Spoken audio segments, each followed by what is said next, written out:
এই এখন এর মধ্যে দিয়ে দিলাম মাছের মাথা। আমার কাঁচা কাঁচা আছে ভাজা।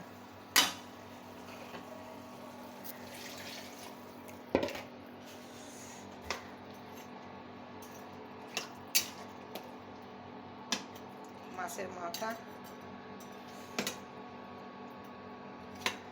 মাছ ভাজা, ভাজাগুলো দিলাম না, একটু পেলি ভাজাই থাকে, কাঁচা কাঁচাগুলো দিয়েছি।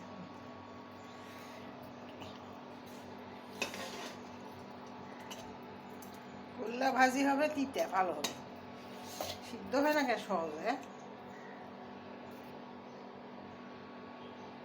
মনে হয় যে ভাত খাবো, কী হলো এখানে মাছের ভাজা একটা গল্প করে গেলে নামাই নিবো এখন।